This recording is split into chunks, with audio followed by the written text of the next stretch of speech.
오늘은 열왕기상 5장 말씀을 함께 좀 살펴보려고 합니다. 솔로몬이 성전 건축을 준비하는 내용에 대한 말씀이 나오는데요. 솔로몬은 이스라엘의 왕이 된 이후에 가장 먼저 성전 건축에 온 힘을 다 쏟았죠. 다윗 같은 경우는 수많은 전쟁을 통해서 나라의 기반을 다졌다라고 이제 볼 수가 있는데요. 영토를 많이 확장을 했죠.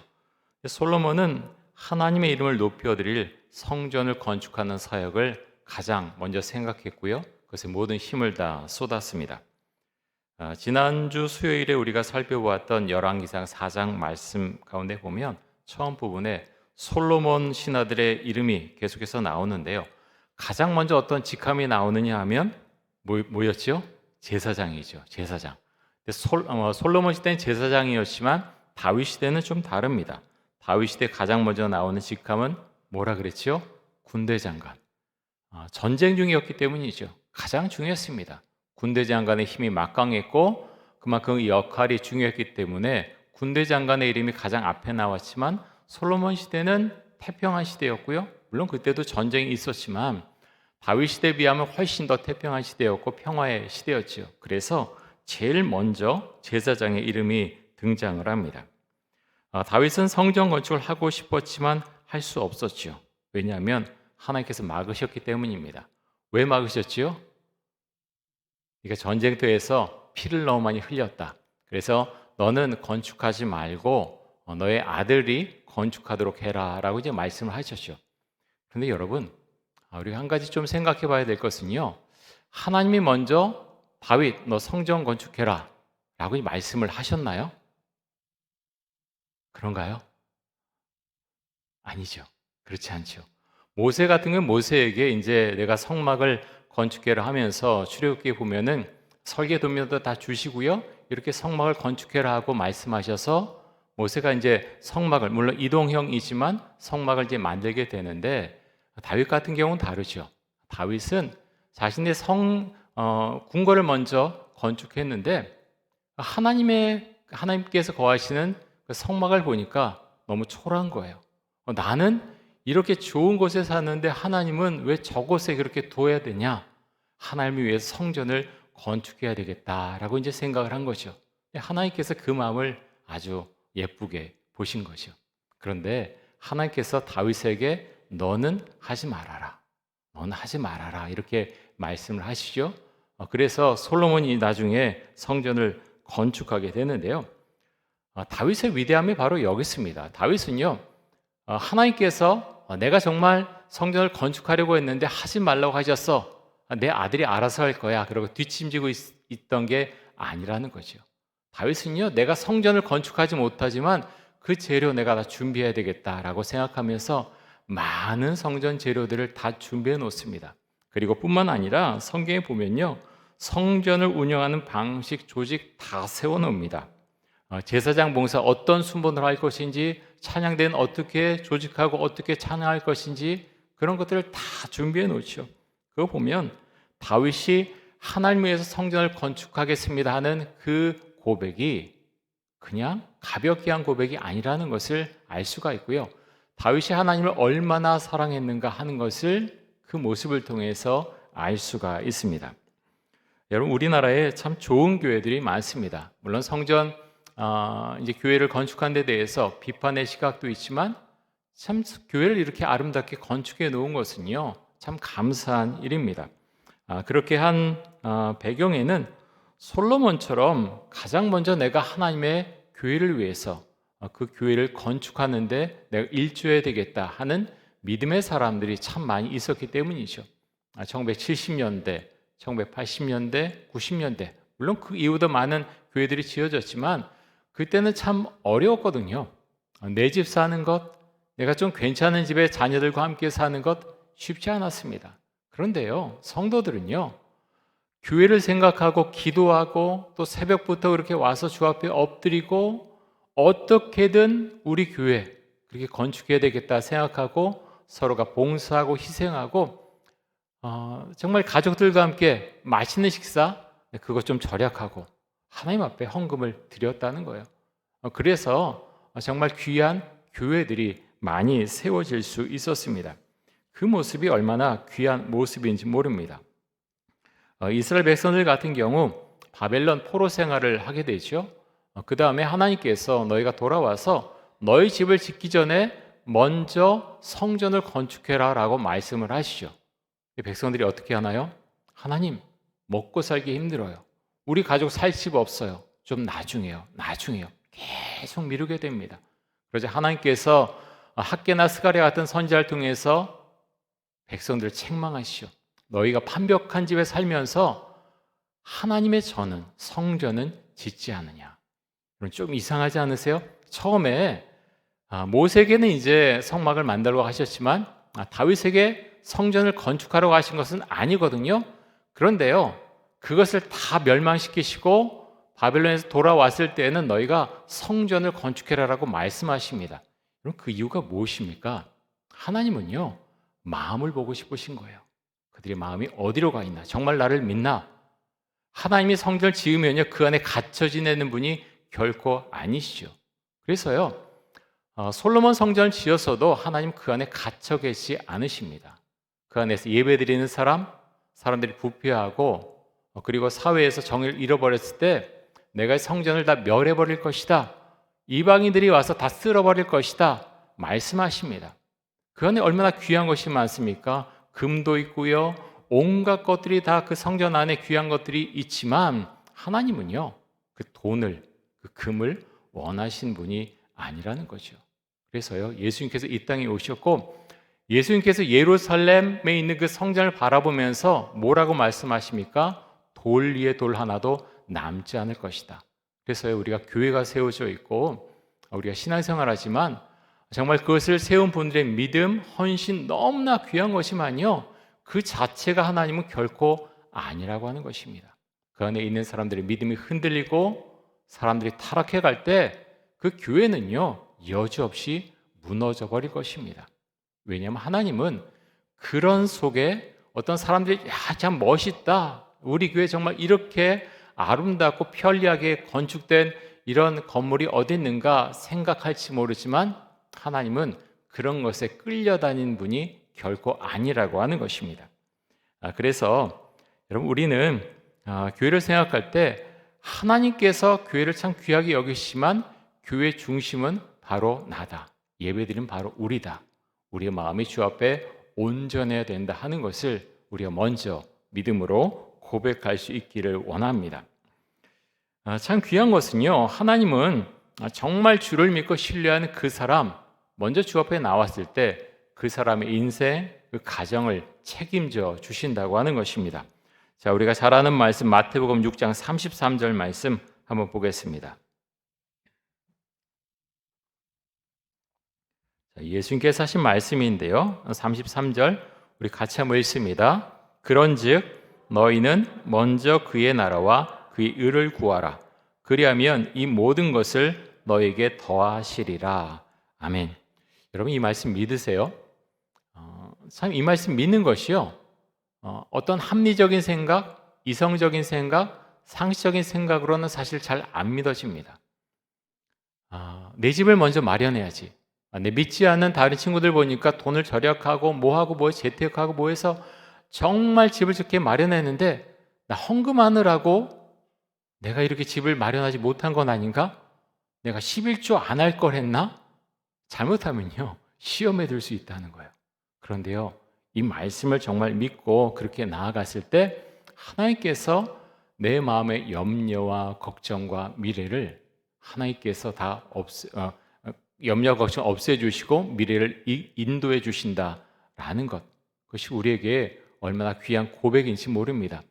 내 신앙이요, 이 믿음이 정말 우리의 믿음이 참 좋을 때는 이 말씀을 아멘으로 받아들이지만 시험에 빠질 때는요, 이 말씀 자체가 시험거리가 된다는 거예요. 내가 지금 이 나이까지 정말 11조 드리고 교회에서 봉사하고 헌신하고 온갖 그렇게 정말 많은 것들을 해왔는데 하나님은 나에게 무엇을 주셨지? 잘못하면 그런 시험에 빠질 수 있다고 하는 것입니다. 여러분, 그래서요, 우리가 믿음을 지키고 좀 하나님의 사람으로 살아가는 것, 그것이 얼마나 좀 귀한 일인지 모르고 오늘 새벽에도 이제 마태복음 보면서 천국에 대한 말씀을 우리가 보지 않았습니까? 천국, 내가 천국 백성이다. 그 고백을 하며 살아가는 것이 얼마나 귀한 모습인지 모릅니다. 여러분, 우리가 이제 온갖 뉴스를 다 듣잖아요. 다 보잖아요. 그런데 많은 사람들이 많은 일들이 있지만 여전히 사실은 돈이 더 많이 있었으면 하는 거예요. 사실은 그 마음들이 다 있죠.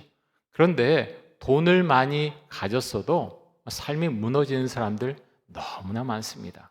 정치인들도 그렇고요, 경제인도 그렇고, 연예인도 그렇고, 부러워하지만 사실 마음의 중심이 온전치 못할 때 그 삶은 결국 피폐하게 되고 망하게 된다고 하는 것입니다. 우리 교회는 이제 4월부터 지금도 목장교회 하고 있지만 지금은 이제 주일에 모임을 갖는데 4월부터는 금요일 7시 30분부터 각 가정에서 식사를 하고 그리고 모임을 가지러 갑니다. 이번 주 금요일부터 저희 집에서 먼저 4번의 모임을 먼저 부부 목장교회 목자 부목자 이제 모여서 하고요. 그다음에 자매 목장교회 목자 부목자 또 4번에 걸쳐서 저희 집에서 한 달씩 그렇게 모임을 갖고 그다음에 출발하게 되는데요. 이렇게 생각할 수 있어요. 평일에 금요일에 남들 불금이라고 부르는데 그런 귀한 시간에 모여서 또 식사까지 준비해야 되고 이렇게 해야 되는가? 그런데 여러분, 그것은 영적인 모임이고요. 너무나 귀한 모임입니다. 함께 모여서 식사하는 것 굉장한 의미가 있고 삶을 나누고 함께 격려하고 함께 기도할 수 있다는 것, 세상 가운데서는 그런 모임을 우리가 만들 수가 없다고 하는 것입니다. 함께 우리가 식사하고 함께 삶을 나누고 서로 위해 기도할 때 공동체성이 더 높아지게 되고요. 이전보다 더 영적인 가족이 되는 것입니다. 사랑하는 성도 여러분, 기도해 주시고요. 우리가 이렇게 나갈 때 하나님께서 기뻐 받으시고 우리 공동체를 더 단단하게 만들어 주시고 은혜로운 공동체로 만들어 주실 것을 믿습니다. 그것을 위해서 우리가 함께 나아갈 수 있기 원합니다. 자, 다윗은 두로왕 히람과 좋은 관계를 맺고 있었는데요. 이렇게 좋은 관계를 맺고 있었던 것이 이제 성전 건축을 하려는 솔로몬에게도 아주 좋은 모습으로 대단히 큰 도움이 됩니다. 자, 열왕기상 5장 1절 말씀 한번 보겠습니다.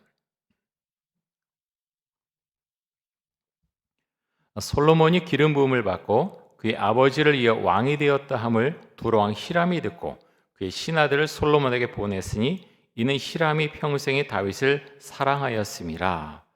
자, 두로왕 히람은 다윗을 이어서 솔로몬이 이스라엘의 왕이 되었다는 소식을 듣고 그의 신하들을 솔로몬에게 보냅니다.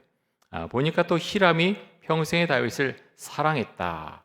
이것은 이제 좋은 관계를 서로 맺고 있었다라는 의미를 갖고 있죠. 여러분, 사람의 관계가 얼마나 중요한지 모릅니다. 다윗이나 히람, 국가의 왕이죠. 절대적인 권력을 갖고 있던 사람들입니다.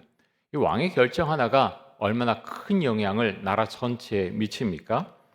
이들이 그래서 좋은 관계를 유지하고 있었다고 하는 것은 이스라엘과 두로 이 두 나라에 모두 긍정적인 영향을 미쳤을 것입니다. 여러분, 지금도 국가의 대통령이나 총리가 다른 나라의 정책 수장들과 어떤 관계를 맺고 있느냐에 따라서 사실 결정되는 것이 참 많이 다릅니다. 우리나라 같은 경우 강대국들에 둘러싸여 있죠. 그래서 우리 관계가 굉장히 중요하다는 것, 우리 국민이면 전부 다 알고 있습니다. 미국이나 일본, 중국, 러시아와 어떻게 관계를 맺어나가야 되나. 근데 모두 어떤 자유민주주의 국가가 아니라 국가 이념도 다르고요. 추구하는 바도 다 다르죠.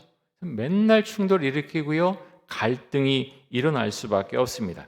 그래서 대한민국 대통령, 특별히 수장이 어떻게 관계를 맺고 말 하나도 어떻게 하느냐, 그들과 어떤 대화를 나누느냐, 그것이 사실은 너무나 중요합니다. 우리 사람들과의 관계도 굉장히 중요하지 않습니까? 그런데 국가의 수장이 다른 나라의 대통령이나 가장 힘을 갖고 있는 사람과 어떤 대화를 나누냐에 따라서 우리 국가의 운명이 그렇게 좌지우지되는 경우가 굉장히 많기 때문에 우리에게 너무나 중요하고요. 그래서 이를 위해서 우리도 정말 기도에 힘써야 될 줄로 믿습니다. 자, 우리가 오늘 살펴보고 있는 열왕기상 5장에 나오는 두로왕 히람은 다윗에게 이미 도움을 준 적이 있습니다. 사무엘하 5장 11절과 12절입니다.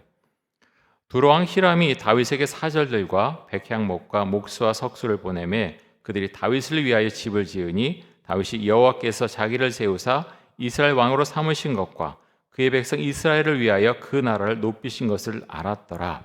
자, 다윗이 이제 궁궐을 지을 때 두로왕 히람이 많은 도움을 주었죠. 사절들을 보냈고 백향목 또 목수와 석수를 보내서 다윗의 궁 건축하는 것을 적극적으로 돕게 됩니다. 이런 관계가 솔로몬에게까지 그대로 이어져 내려온 것이죠. 만약 다윗과 두로왕 히람과 관계가 좋지 않았다면 솔로몬이 히람에게 어떤 도움의 요청을 하기는 어려웠을 것입니다. 하지만 관계가 좋았기 때문에 그런 요청을 백향목을 좀 보내달라 요청할 수가 있었던 거죠. 여러분, 그래서 우리도 사실 마찬가지죠. 관계가 참 좋아야 됩니다. 먼저 하나님과의 관계가 좋아야 되겠지요.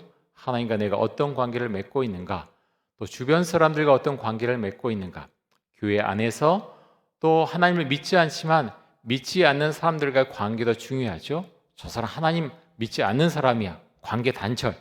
그래서는 안 되겠죠. 그렇게 하면 복음 전하기 어렵습니다. 관계를 계속 이어가야 되고요. 그렇게 이어가는 가운데에서 내가 하나님을 믿는 사람으로서 어떻게 저 사람을 대하면 좋을까? 어떤 말을 하면 좋을까? 늘 기도하면서 말하고 행동할 수 있어야 되겠죠. 자, 관계가 좋으면 내가 어려운 일이 생겼을 때 뭔가 도움을 요청할 수 있죠. 아니면 그 사람이 뭔가 눈치채고 나에게 도움을 줄 수도 있습니다. 평소에 관계가 안 좋으면요, 요청하기가 어렵겠죠. 요청해도 거절당할 가능성이 많습니다. 그래서 우리 관계가 참 좋아야 되겠는데요. 자, 솔로몬 같은 경우는 이제 성전을 건축하려고 한다고 하면서 두로왕 히람에게 백향목을 요청을 하는데요. 자, 6절 말씀 한번 보겠습니다.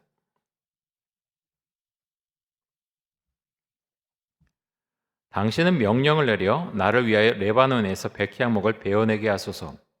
내 종과 당신의 종이 함께할 것이요 또 내가 당신의 모든 말씀대로 당신의 종의 삭슬 당신에게 들으리이다. 당신도 알거니와 우리 중에는 시돈 사람처럼 벌목을 잘하는 자가 없나이다.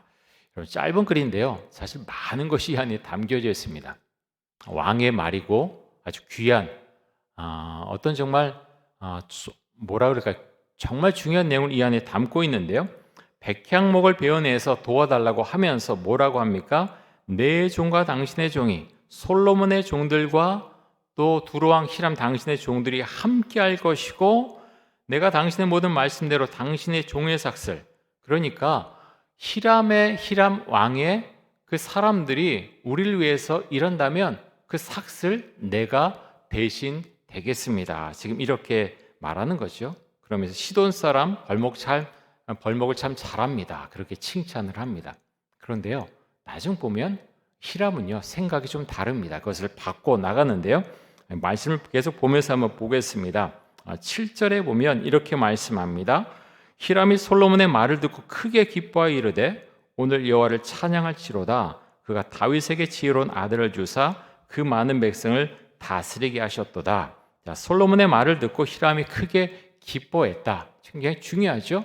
기분 나빠했다 그러면 이게 벌써 안 되는 거죠. 근데 이 말을 듣고 크게 기뻐했다. 지금 이렇게 반을 하고 있고요. 근데 두로왕 히람이 솔로몬의 말을 듣고 크게 기뻐한 이유가 한 두 가지 정도 생각해 볼 수 있는데요. 첫 번째는 솔로몬의 아버지 다윗과 워낙 좋은 관계를 맺고 있었기 때문에 그의 아들이 왕이 되었다는 소식을 듣고 기뻐했다는 점이고요. 두 번째는 성전 건축을 도와주면 나도 솔로몬에게 필요한 것을 요청할 수 있겠구나, 그 생각을 가지고 기뻐했다는 겁니다. 국가 간의 관계가 그렇지 않습니까? 국가 정상 간의 관계를 갖는데요, 이 친구 참 좋은 친구야, 우리 참 재밌게 잘 놀자, 그런 식으로 생각하고 정상들끼리 친구가 되자라는 국가 정상은 사실 찾아보기 어렵습니다. 그렇게 그 생각을 가지고 친분을 맺는 게 아니죠. 국가 생각하고 어떻게 하면 우리 국가에 내가 다스리는 이 나라를 도움이 되고 또 이롭게 하는 그런 일을 할 수 있을까 항상 생각을 하는 거죠. 그래서요, 두로왕 히람은 그날의 식량이 부족했기 때문에 솔로몬에게 무엇을 요청합니까? 양식을 요청합니다. 아까 이제 보면은 솔로몬은 자기 일꾼들도 보내고 또 함께 일하는 일꾼들, 그 일꾼들의 그 나라 사람들의 그 삭슬 내가 되겠다라고 하지만 사실 거절한 거죠. 내가 왜 당신들의 그 일꾼들, 그 많은 사람들을 우리나라에 받아들이느냐? 그 거절합니다. 그렇게 많은 인원이 들어왔을 때 어떤 일이 일어날지 사실은 잘 모르는 거죠. 좋은 관계를 유지하지만 왕은 조심할 수밖에 없고요. 어떤 게 더 우리나라에 이익이 되는가 계속해서 생각하고 거래를 하게 된다고 하는 것입니다. 자, 그래서 열왕기상 5장 8절에서 11절까지 한번 말씀 먼저 보겠습니다. 이에 솔로몬에게 사람을 보내어 이르되 당신이 사람을 보내어 하신 말씀을 내가 들었거니와 내 백향목 제목과 잣나무 제목에 대하여는 당신이 바라는 대로 할지라.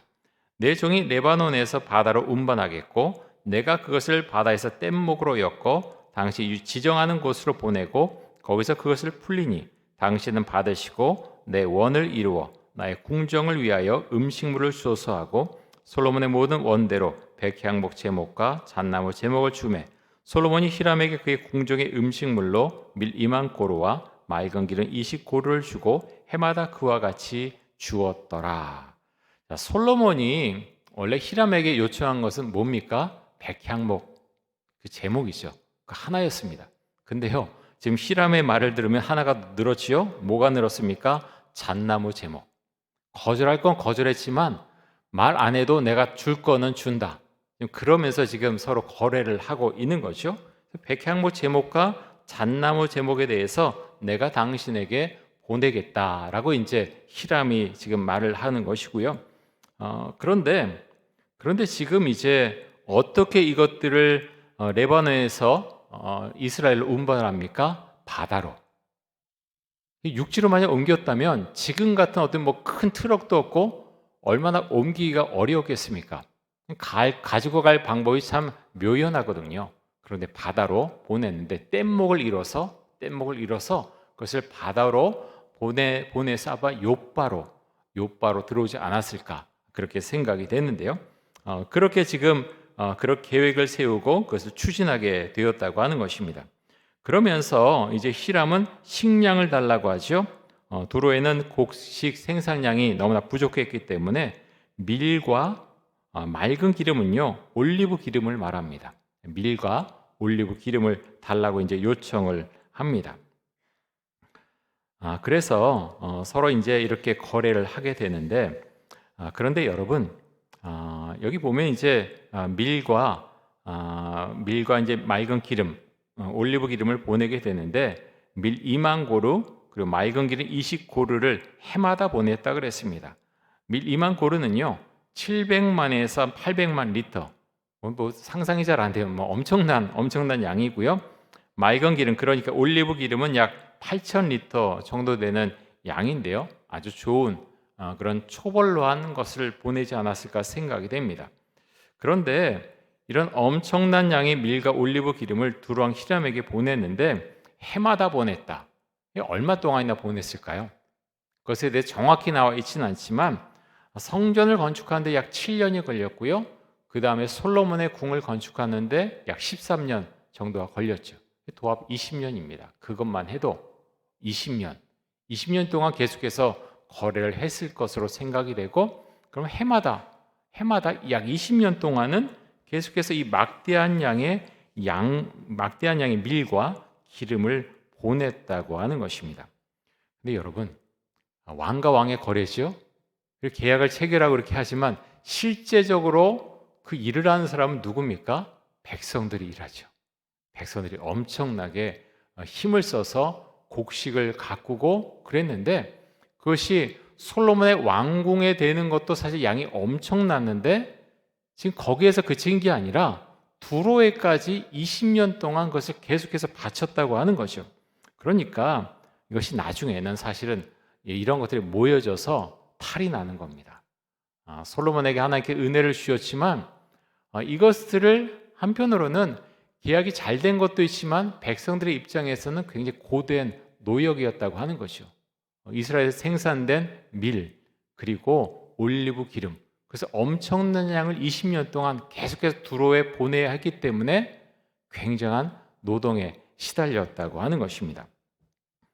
여러분, 그래서요, 오늘 다른 것도 이제 뭐 역군 이야기도 나오는데 이런 것들이 이제 합쳐져서 이스라엘은 솔로몬 사후에 남과 북으로 나눠지게 되죠. 자, 열왕기사 5장 13절에서 15절 말씀까지 한번 보겠습니다. 이에 솔로몬 왕이 온 이스라엘 가운데에서 역군을 불러일으키니 그 역군의 수가 3만 명이라. 솔로몬이 그들을 한 달에 10,000명씩 번갈아 레바논으로 보내매 그들이 한 달은 레바논에 있고 두 달은 집에 있으며 아도니람은 감독이 되었고 솔로몬에게 또 짐꾼이 7만 명이요 산에서 돌을 뜨는 자가 8만 명이며 이 외에 그 사역을 감독하는 관리가 3,300명이라. 그들이 일하는 백성을 거느렸더라. 성전 건축 같은 대공사를 하려면요 정말 많은 일꾼들이 필요하게 됩니다. 그래서 솔로몬은 이스라엘 백성들 가운데서 역군 3만 명을 착출하게 되죠. 한편 지혜로운 방법을 씁니다. 레바논에서 한 달 일하게 하고 집에 돌아와서 두 달을 집에 있게 하죠. 뭔가 이게 계속해서 밀어붙이면 안 되기 때문에 이런 방법을 쓰는데요. 그런데 이들만 있었던 게 아니죠. 또 짐꾼이 7만 명이고 산에서 돌을 뜨는 자가 8만 명이다. 지금 이렇게 말하고 있는데요. 그런데 여러분, 열왕기상 이제 9장 20절에서 22절에 보면 조금 이제 여기에 대해서 다르게 지금 말씀하고 있는데요. 뭐라고 말씀하고 있느냐 하면 이스라엘 자손이 아닌 아모리 사람과 헷 사람과 브리스 사람과 히윗 사람과 여부스 사람 중 남아있는 모든 사람 곧 이스라엘 자손이 다 멸하지 못함으로 그 땅에 남아있는 그들의 자손들을 솔로몬이 노예로 역군을 삼아 오늘까지 이르렀을 때 다만 이스라엘 자손은 솔로몬이 노예를 삼지 아니하였으니 그들은 군사와 그 신하와 고관과 대장이며 병과 마병의 지휘관이 됨이었더라. 어떤가요? 열왕기서 5장에 나오는 말씀과 9장에 나온 말씀이 서로 좀 충돌하지 않나요? 9장은 이스라엘 사람들은 역군으로 그렇게 뽑지 않았다 지금 말하고 있거든요. 노예로 이방인들을 그렇게 일하게 했고 그들을 역군으로 삼았다라고 했는데 두 말씀이 충돌하는데 성경에는 이런 것들이 사실 곳곳에 사실은 있지요. 근데 이런 말씀을 우리는 어떻게 이해를 해야 되겠습니까? 학자들은요, 학자들마다 좀 다르긴 하지만 그렇게 해석하는 이런 경우들도 있습니다. 이런 모습이 있는데요. 5장에서 이제 역군으로 불려 나온 사람들 한 달은 레바논에서 일하고 두 달은 이스라엘 집으로 돌아왔다. 이스라엘 사람들을 말하는 것이다. 이렇게 보고요. 반면에 이스라엘 이방인 역군은 이런 혜택 주지 않고 계속 일하게 했다. 이렇게 해석하는 경우도 있고 사실은 어느 해석이 완벽하다라고 사실은 우리가 그렇게 보기는 어려운 거죠. 우리가 그래서 이것을 사실은 대조해 가면서 전체로 이해하면서 보는 것이 훨씬 좋다고 생각되고요. 오늘 이제 말씀해 보면 그런 역군이 3만 명이고 또 짐꾼이 7만 명이고 산에서 돌을 뜨는 자가 8만 명인데 전부 이들이 노예였느냐? 그렇게 보기는 너무 무리가 있다. 그래서 노예도 있고 이 가운데 이스라엘 백성들도 상당수가 섞여 있다. 이렇게 보는 것이 맞다고 생각이 됩니다.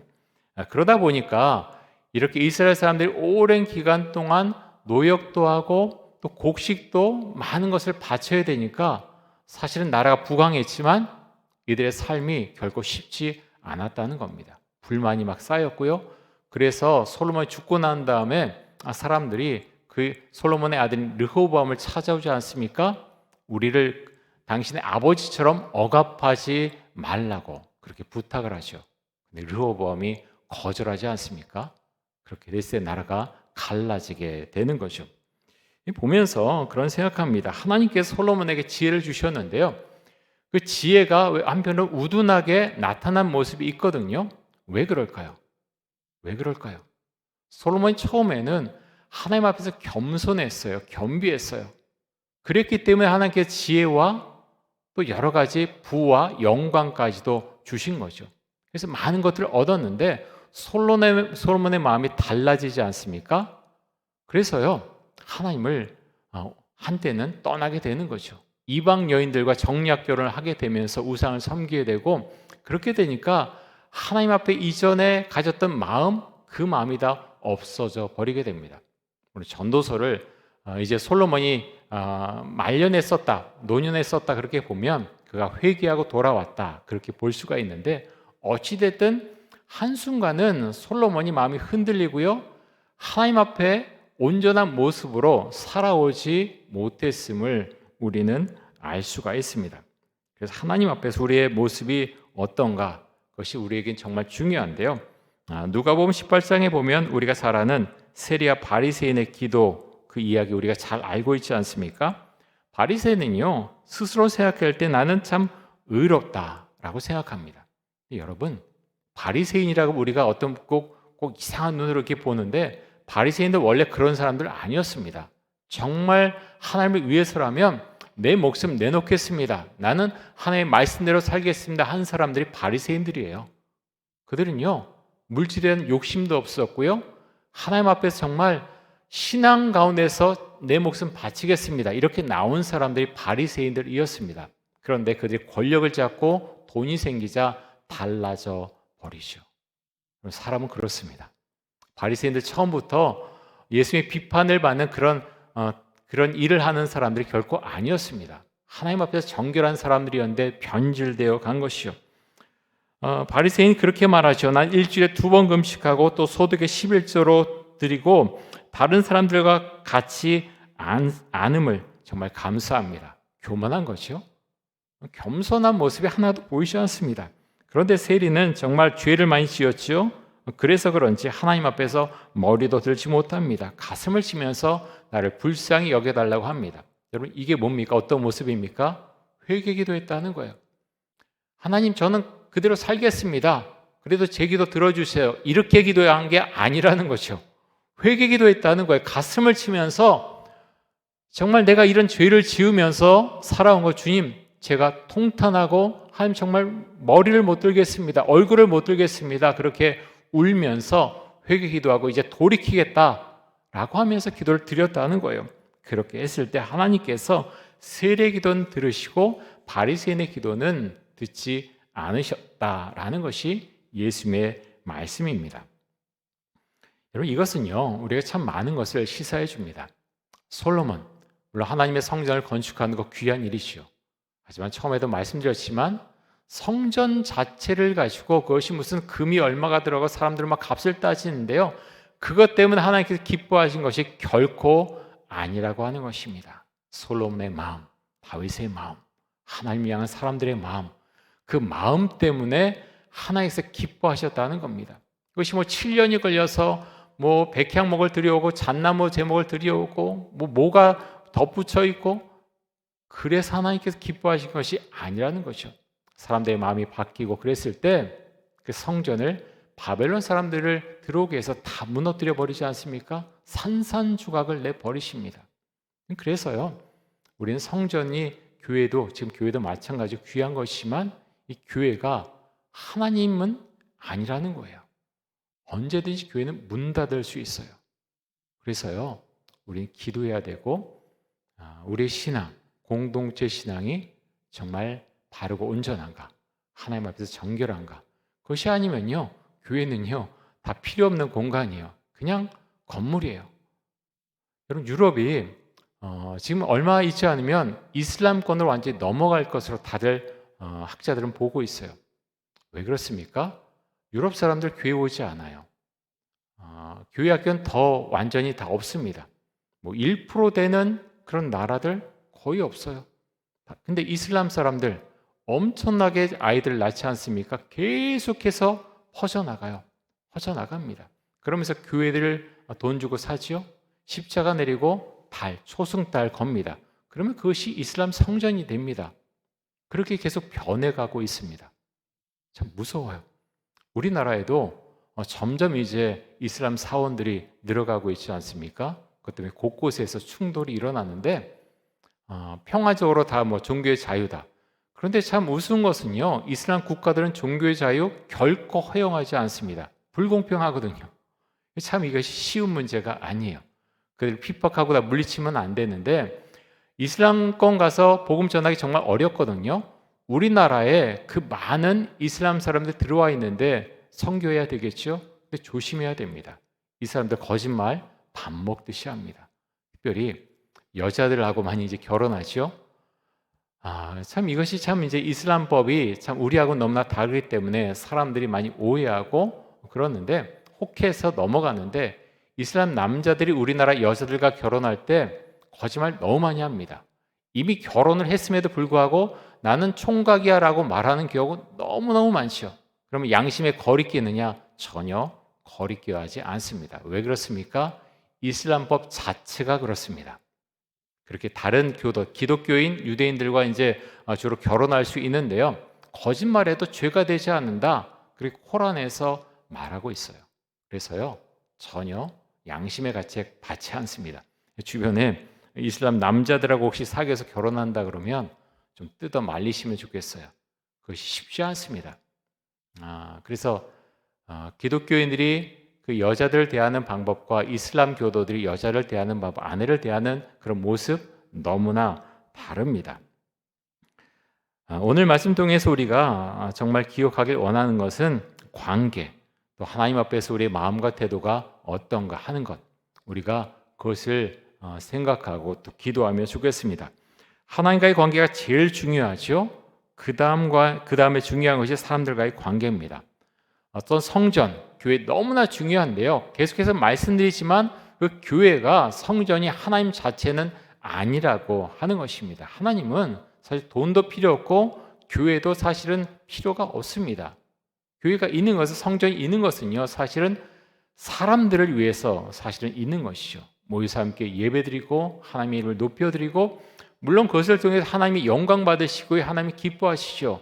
하지만 그 속에 모인 사람들이 타락했을 때 성전, 교회 다 그냥 일반 건물일 뿐입니다. 하나님 그것을 무너뜨리신다라는 것입니다.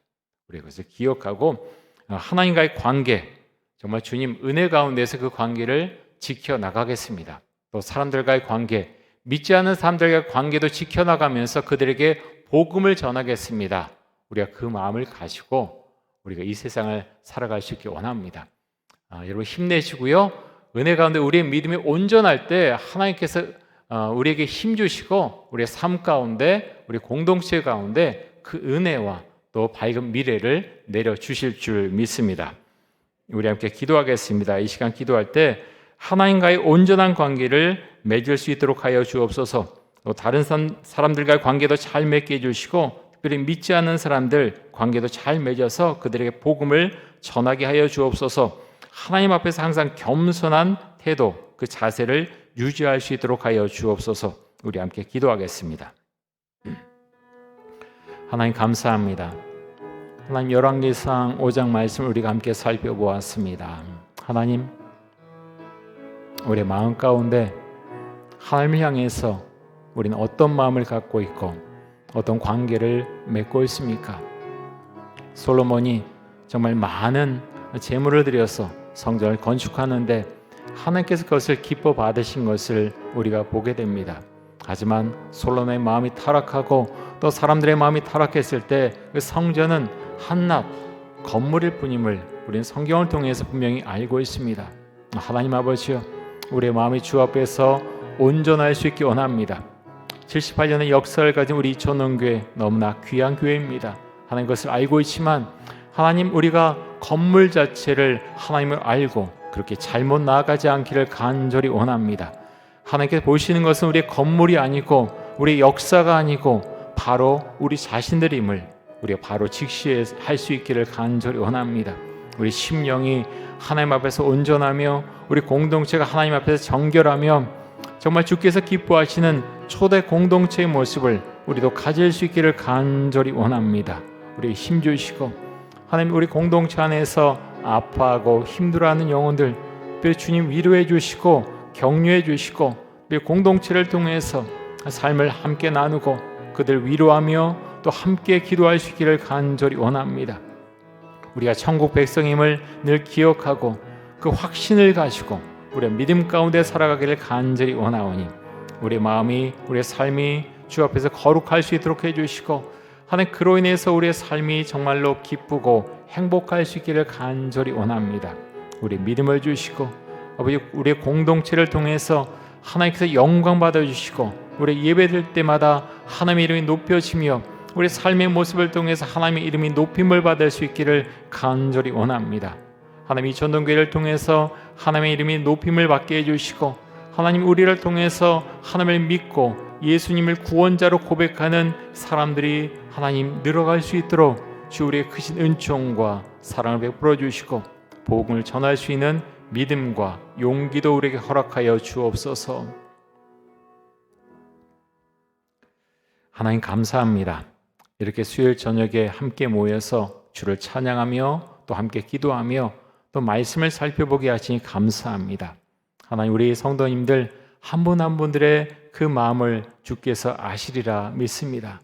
그리 마음이 힘들고 어려워하는 분들, 그분의 심령 가운데 찾아오셔서 그 마음에 힘을 주시고 위로해 주시고 주의 사랑과 은혜로 하나님 다시 힘을 내고 또 믿음과 은혜 가운데 살아갈 수 있도록 주께서 이끌어 주시기를 간절히 원합니다. 우리 전우교회 주님, 주께서 붙들어 주시고 목장교회를 통해서 복음이 더 전해져 나가며 우리가 모였을 때마다 함께 기뻐하며 행복해하며 회복의 은총을 나누는 귀한 공동체 될 수 있도록 주님 함께하여 주옵소서. 감사드리며 예수님의 이름으로 기도드립니다. 아멘.